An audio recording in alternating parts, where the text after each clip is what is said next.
taken myself away from thinking about the title. That haunted me and has haunted me since 2000. Download the AllStar app. Make your picks for UFC fights, challenge your friends, level up and win prizes. Link in description. Get it now.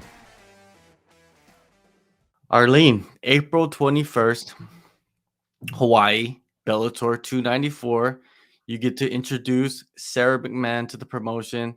When she was signed, were you pursuing this matchup, or were you thinking that you were going to get this matchup? To be fair, after my it's been 12 months since my last fight with Cyborg, so I've been just waiting patiently for whoever. Honestly, at this stage now, I don't care who it was that I was fighting, but no, of course, always excited to welcome someone new. It's always exciting when someone new comes to the promotion because it just means that fresh meat for us to all fight. So I'm excited for this matchup. It's going to be fun, and obviously fighting up after fighting someone like Cyborg. Kind of step in with anyone now. There's no real fear putting me after that last. Yeah, let's get into that one first. The fight with Cyborg, the rematch, just an amazing battle. People will probably remember that fight for many years to come. How were you physically and mentally the weeks and months following that fight? I had a great preparation. Obviously, I did my fight camp here in Albuquerque with my coaches and team at Jackson Wink. Do a lot of, obviously, I've trained super hard in fight camp anyway, in all of my fight camps, but that one we really stepped things up. Obviously, it was a rematch. I knew what I was facing the second time around, so we overcame a couple of the mental hurdles, I guess, that I had going into the first fight. I worked a lot, and I'm still working a lot with my mental coach, Will Shandon, and then just working on the physical and the mental aspects of it. And we came into that fight well and truly ready. And after that first round, and the stoppage, not the stoppage, but the break that I had a bit of a moment where I was like, shit, you got to step things up. But I settled into the fight after that, and really lifted my game and learned something new about myself. And I've been hanging to get back in the cage ever since. I was sort of wanting to roll on from that momentum. So here we are, 12 months later. So I'm ready just to get back in there and pretty much take off from where I left off.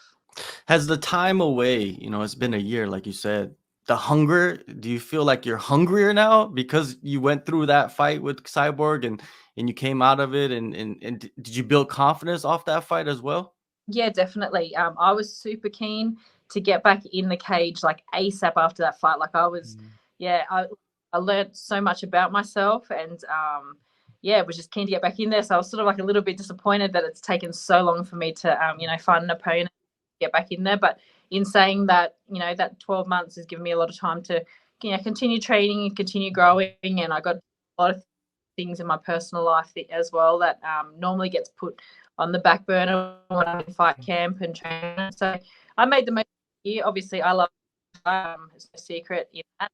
So I would have loved to have been in there a lot sooner. But I've been doing this for a long time now. So 12 months. Some people get a little bit worried by ring rust and this and that. But I've been training this whole time, and like I said, I'll just take off from where I left off in the last fight with that same determination and passion, and get in there and get it done. Did you get time to, let's say, focus on one particular aspect of your game throughout that time that you maybe put on the back burner because you've been fighting, so often? Not really, no. We found out about the fight with Sara McMann. This is probably the longest camp or longest notification before a fight that I've had with Bellator. So we've been able to really focus on a few things in this fight camp. In saying that too, no, not really. Whenever I'm outside of fight camp, I do spend a lot of time on my ground game and jiu-jitsu and just my ground, a few little things. But it's MMA. My fight camp training covers all aspects. I don't really focus on one particular area. Obviously, this has been a very heavily wrestling-based camp, but in saying that, I was always making sure that my strengths are very, very strong as well. So it's not that you're really focusing on one aspect of the game. Outside of the wrestling, what are your thoughts on McMann's fighting style?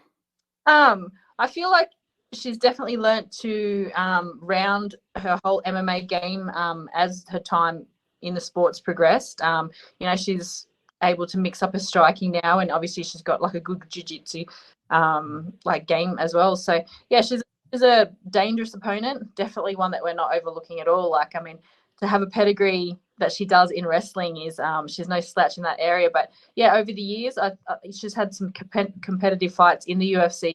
You know, some that she was unlucky to not win, but while she was in the fight, she was definitely there and she was, you know, performing well. So yeah, she's a dangerous opponent, and she's going to come into Bellator and she's going to be hungry to make a statement. And yeah, so this is a dangerous fight. And yeah, like I said, we're not taking it, or haven't taken it lightly at all. When you dissect McMann's performances, and you know, there's some criticism about her starting strong and then fading in the later rounds. From your experience being around the sport, what do you think causes that?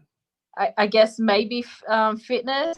Yeah, obviously it starts to fight fresh. I'm not too sure. I'm not sure if it's maybe her strategies are getting shut down, and it's maybe a bit of a mental block, or it's hard to say. I'm definitely not one to critique someone's performances because you don't know.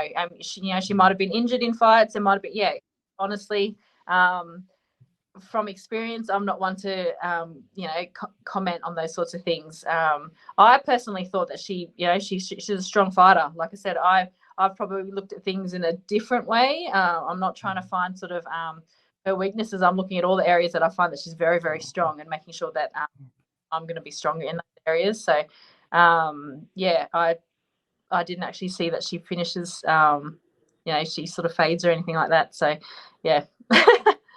Yeah, there's people, they do try to, like, they look at her performance and they do say that from time to time. I mean, I just wanted to get your thoughts on that. And before you went over to New Mexico, which where you're at right now, I saw that you did some training at Freestyle MMA. How was it working with Joe Lopez? The energy that he brings. Well, I'm Joe's favorite. No, I love. I'm a lucky fighter to have amazing gyms and coaches to work with. When I'm back home in Australia, I've got Freestyle MMA, and the team welcome me and help me, and have done for a few years now. The energy there, it's awesome. Like I love being down there and training with them. It's the banter is probably the biggest thing for outsiders that sees. Like, I mean, not going to get a much gym than that. Like, they're so Australian and it's awesome. But those guys do absolutely for me, and I'm very, very grateful for all of the help. And I miss being with them. But I do, they appreciate that I come over here and do my fight camps, and that I fight out of Jackson Wing. But when I'm back home in Australia, they're straight back into helping me. So very, very lucky. Yeah, that's one thing, whenever I get a chance to like give Joe Lopez some shine, I have to give it to him. I mean, he's like one of the best guys that really many people don't talk about how good he is, at coaching, and just a great person. Yes, he's hello Joe, if you're watching this. A very, very good person. I'm very lucky in all the gyms. Like, I've got very good coaches. Even my jiu-jitsu gym back in Sydney, martial arts. Sorry, I touched this then. All my coaches, I've got very, very good coaches and teammates across all the gyms that I train at. So very, very lucky. And now turning the attention to Jackson Wink. You're the director of female development. What does that mean exactly? Well, life, I kind of dived into it now. Obviously, I'm not looking at retiring anytime soon, but life for me after fighting will be managing a handful of fighters. And, I especially want to focus on female athletes. And Jackson Wink have given me the opportunity to handle managing some female fighters through the athlete management program here. So, and it's awesome too, because, there's fighters from all around the world that are signed with the promotion. Obviously, at the moment, I'm not solely looking after these fighters, just because obviously my career is still very much up and running.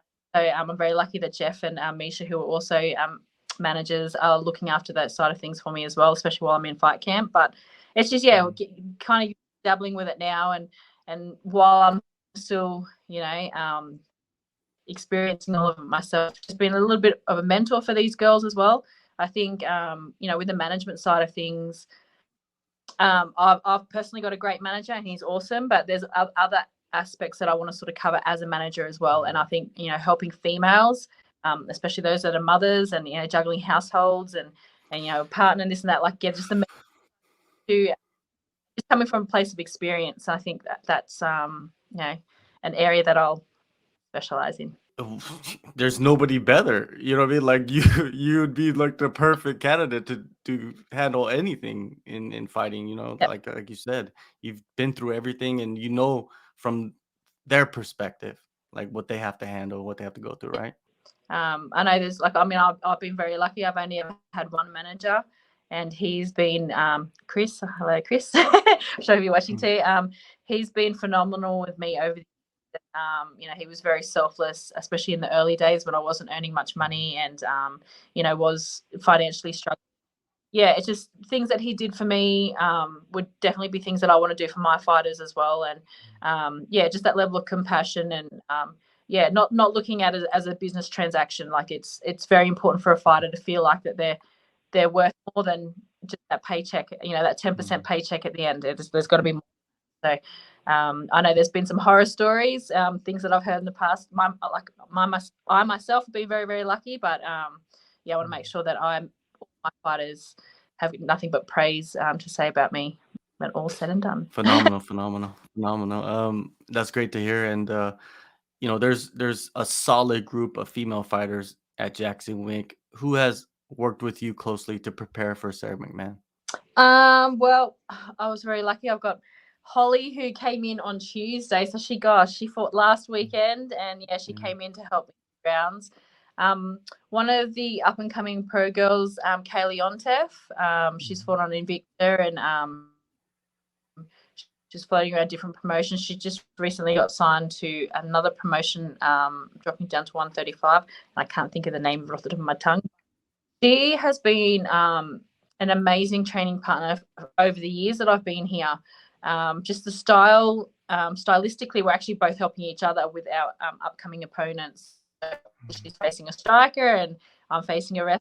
But yeah, it's been awesome. There's obviously the whole team here that are heavily wrestling based, featherweights and bantamweight guys that have been helping me as well. So been very, very lucky in having a great team. I've really settled in being over here. You know, the coaches are awesome and, you know, training around what I need and, you know, making sure that, you know, every aspect of this fight camp is covered and, yeah, been great. I see you do some swimming as well for training, you know, like how does that affect you? Like, because swimming is hard. People think it's easy, but it's pretty hard. Oh, well, my mother's Filipino, so she was not so we were not brought up around water at all. So I remember like I struggle. I much prefer to put on shoes and go for it, you know, 3 to 5 mile run any day of the week. But swimming I find hard. So I remember years ago I had an injury and I wasn't able to run and I remember jumping in the pool and thinking I'm going to do a 2K swim, and I could it was actually a leg injury. I couldn't kick, so I just literally had to do all upper body, and it was the worst 2Ks of my life. I wanted to get like, you know, a couple of 100 meters into the swim, and then I was like, nope. And then 1K in, I was like, oh, maybe that'll do. And I'm like, no, you said 2Ks. So anyway, I finished the 2Ks, which probably might not seem a lot to some swimmers, but it was a lot. And I just remember, of like, oh God, I've achieved something, especially how hard it was for me. But I definitely should do a lot more swimming, but I do try and get in the pool at least once a week. But yeah, just again, a hard one, like, because in an MMA fight camp, you just have so much training. Like I'm doing, 4 or 5 sessions a day. And it's like, at the end of the day, do I really want to go? Well, it's just easier just for me to throw shoes on and go for a 3-mile run. And then my training day is done. And maybe too, I don't really like it, but I will be back in the pool this week. You find it even a little harder here because the altitude. So kind of it just the breathing anyway, and then you're at altitude. Yeah, it's a workout, but it's good. It actually felt really good the other day to get in the water, just to move around, and even when I finished my lap, I did my kicks in the water, like 100 kicks each leg. everything and stuff. Like it is really body. So I'll be back in the water this. What type of performance are you expecting out of yourself in this matchup? I want a really good one. I mean, that's what I want like all the time. But yeah, I just it's an interesting matchup. Obviously, you've got a striker versus a wrestler. So like, I mean, I hope it's a really good fight. Like an exciting fight. I just remember that the Hyon crowd like were freaking awesome. Like that's one of the things that's making it exciting about Hawaii. It was just how cool the crowd was. You know, last weekend we had Leah McCourt and Kat Zingano put on an awesome featherweight fight. Hope that Sara and I can back it up and put up another fight too. Like it's obviously I'd love to go in there and just get the job done like pretty quick. I just want a performance too that at the end of the day everyone knows I'm a striker, so I'll probably get in there and just do that. But I am a very well-rounded fighter. My coaches say it to me all the time. I have all the ability. I just really like to showcase all of it.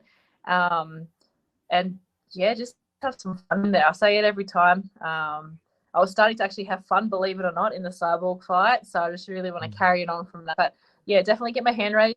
It's my 40th birthday next Tuesday. So I just, it would be a really cool, like, I guess little celebration type thing just to, I'm in fight camp now, my 40th birthday, most people my age, I mean, I know that Sarah's a couple of years older than me, but like all my friends back at home that are my age, they're like already retired. And it's just really cool for me to doing this at such a high level around my birthday. I want to get the win, then we can celebrate and have some fun. Yeah, you're at your peak right now at 40. You know what I mean? You're turning 40. You're at your peak. You know a lot about your body. You pay attention to things that you normally don't pay attention to when you were younger. And for that reason, I feel like I can train harder and I can train smarter your body. And it's all coming together. And to be fair, I'm not looking at any stage of when I'm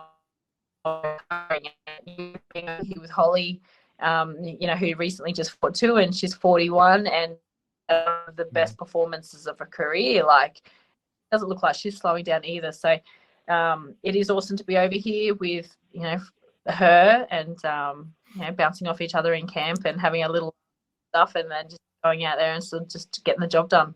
Yeah, you and her and a couple of other women, you guys are all proving 40 is the new 20, like they say. So I wanted to go back on that Zingano McCourt fight because I felt like a lot of people were underestimating McCourt, and I feel like McCourt, she performed so well in that fight. I feel like she showed another level, and some might say that she won that fight. What did you think of how that fight played out?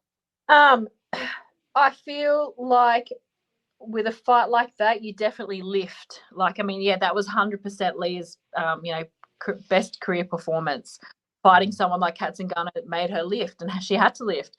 And it's interesting because if you had to put another panel of judges around cage side that night, it could have very well been given to Leah. It just, I did. In saying that though, Kat did do more damage. I mean, at the end of the fight, looking at Leah's face compared to Kat, and I guess it's going off the idea now that with takedowns there has to be damage. It's not just control time. There's got to be damage there, and that's what Kat was doing. Kat was staying busy, and she was doing the damage. So, but in saying that too, like Leah should not be disappointed in a performance at all. Like it's kind of like, I guess when I fought Cyborg, I still lost, but it made me lift, and you learn so much about it. Like, I would have learned so much about herself, and she's only young, so there's so much more ahead for her. She actually surprised me, just because there's other performances that I'd watched, even with her fight with Janae Harding, another Australian/New Zealand girl. Janae was fighting, it was only for that up kick at the end. Otherwise, I would have had Janae. So you kind of just look at different, I guess, styles make fights, as people say. But I think Leah really did step up that fight, and she looked amazing. Yeah, definitely. And what about Sarah Collins last weekend as well? Oh, yeah. Well, this is the thing. Obviously, I'm always rooting for the Aussie. Always back. I haven't personally met Sarah, but I messaged her as soon as I found that she'd got signed to Bellator, and I know her coaches and this and that. But what a phenomenal performance! It reminded me a little bit of when I debuted 8 years ago and I got my first round finish. Like, it's one way just to fucking come in and make a. Obviously I feel for Pam. Pam's a former opponent of mine, and has been an awesome. Like, we've been friends. So it's never easy seeing someone, especially going on a 3-fight losing skid. It's like, see them go through that, and it sucks. It would suck. But yeah, that's just phenomenal. Like, she's really just 5 belts now on performance. So, and she's undefeated. So that's fresh meat again. Someone else that can be thrown in the mix and mix things up. And like, she's featherweight too. Like, and she's got skills. So I don't think that I would be fighting anytime soon, just maybe because we're both Australian. Like, Janae and I never sort of met each other. There's other avenues that Bellator would probably push before they'd see us two fighting each other, but we'll see. One last thing, Cyborg seems to be hanging in the balance, right? We don't know what's happening with the title. Could we see the winner of this fight Zingano for the title? Is that like the perfect scenario for you? Far out. But all-time lucky shit. I've taken myself away from thinking about the title. That haunted me and has haunted me since 2010 when I first fought Julia for it. At the moment, I just want to, I'm just focusing on this, Sara McMann fight and getting the performance that I want and enjoying that and not looking too far ahead. Obviously, ideal scenario would be that playing out, but I'm not playing those sorts of games anymore.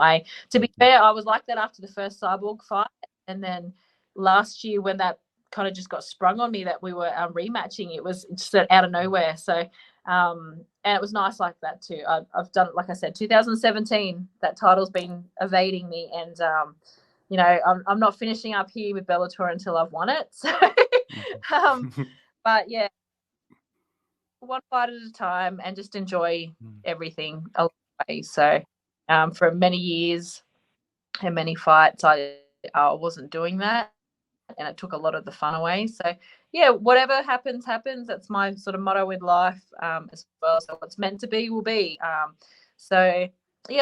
don't really know what's happening with Cris. Cris and I'll message every now and then. So I think her will be fine. I think that's going to be a fight that will happen. Obviously, they'll have their contracts negotiated and agreements made with whatever each of them are asking for or whatever. But I'd love to see that fight. I'll just focus on me and what's in front of me and the opportunities that come. But fourth time would be lovely, and leave it all in the cage again and come out with belt will be ideal. April 21st, Bellator 294, Hawaii. Go in the descriptions, download the AllStar app. Thank you, Arlene, for the great conversation. Always a solid conversation with you, and all the best in the fight. I appreciate it. Thank you.